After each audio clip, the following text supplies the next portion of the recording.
धारा 84 आईपीसी विकृत चित्त व्यक्ति का कार्य बताता है। और ये जो धारा 84 है ये हम लोग पढ़ रहे हैं साधारण अपवाद वाला अध्याय। तो धारा 84 क्या कहता है कि विकृत चित्त व्यक्ति का कार्य कोई अपराध नहीं है।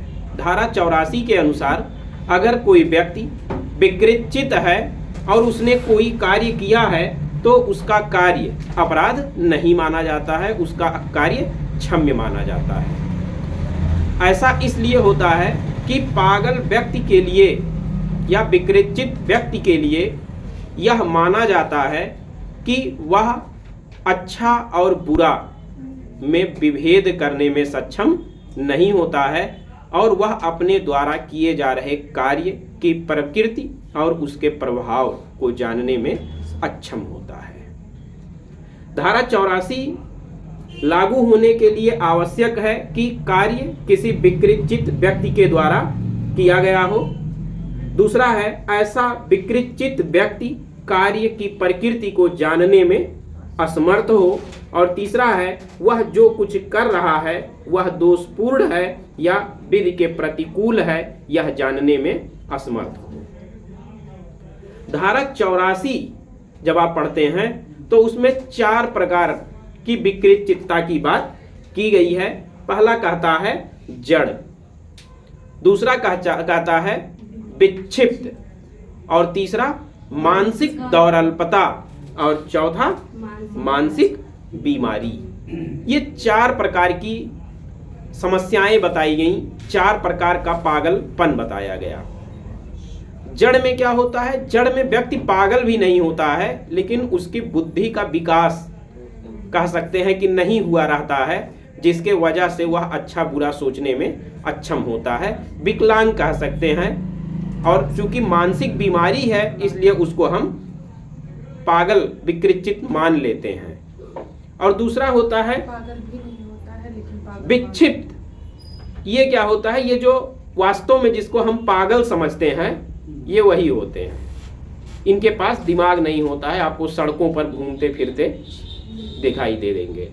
चौथा होता है मानसिक, तीसरा है मानसिक दौर्बल्यता। इसमें क्या होता है? मानसिक दौर्बल्यता में कभी कभी आदमी पागल हो जाता है, परमानेंट पागल नहीं होता है लेकिन कभी कभी उसको पागलपन के प्रभाव या लक्षण उसके अंदर देखने को मिल जाते हैं। और चौथा कह रहा है मानसिक बीमारी। कुछ मानसिक बीमारियां हैं जिनको धारा 84 पागलपन के रूप में मानता है, जैसे निद्रा भ्रमण की बीमारी, स्वचलता की बीमारी। ये सब क्या है? मानसिक बीमारियां। निद्रा भ्रमण में आदमी निद्रा में टहलता घूमता है, कुछ वर्क कर देता है लेकिन उसको ये नहीं पता होता है कि वह क्या कर रहा है। इसी तरीके से स्वचलता होता है, ऑटोमेरिज्म बोलते हैं इंग्लिश में। इसमें क्या होता है? किसी व्यक्ति के शरीर का कोई अंग अपने आप चलता रहता है। अब अगर उसके कारण किसी के शरीर को, किसी की संपत्ति को कोई नुकसान हो जाता है तो ऐसा माना जाता है कि वह जानबूझ करके ऐसा काम नहीं किया है और ऐसा कार्य इसलिए हो गया क्योंकि वह मानसिक रूप से बीमार है। तो धारा 84 ऐसे लोगों के कृत्यों को क्षम्य बनाती है। एक मामला आया डोनियल मैकनाटन का मामला। इसमें बताया गया कि पागलपन 2 प्रकार का होता है। एक होता है चिकित्सीय पागलपन और एक होता है विधिक पागलपन। चिकित्सीय पागलपन का तात्पर्य उस पागलपन से है जिसको मेडिकल साइंस या डॉक्टर पागल कहते हैं। वो कोई भी बीमारी हो सकती है। लेकिन विधिक पागलपन का सेंस है कि जिस समय वह व्यक्ति अपराध कर रहा था उस समय उसकी स्थिति क्या थी। कुछ ऐसे पागल होते हैं, कुछ ऐसी मानसिक बीमारियां होती हैं जो कुछ समय के लिए होती हैं और फिर कुछ समय के लिए ठीक हो जाती हैं। तो अब अगर कोई व्यक्ति इस तरीके का है तो डॉक्टर उसको जो रिपोर्ट देगा वो पागल ही बताएगा, मानसिक बीमार ही बताएगा, क्योंकि वो उसके लिए पेशेंट है। लेकिन कानून उसको पागल नहीं मानता है। कानून ऐसे व्यक्ति को तब तक पागल मानता है जब वह पागलपन के असर में कोई ऐसा कार्य किया हो। अगर किसी व्यक्ति के अंदर यह बीमारी है कि वह कभी कभी पागल हो जाता है और कभी कभी ठीक हो जाता है, तो अगर वह ठीक रहने के दौरान कोई अपराध किया है तो धारा 84 का लाभ उसको नहीं दिया जाएगा।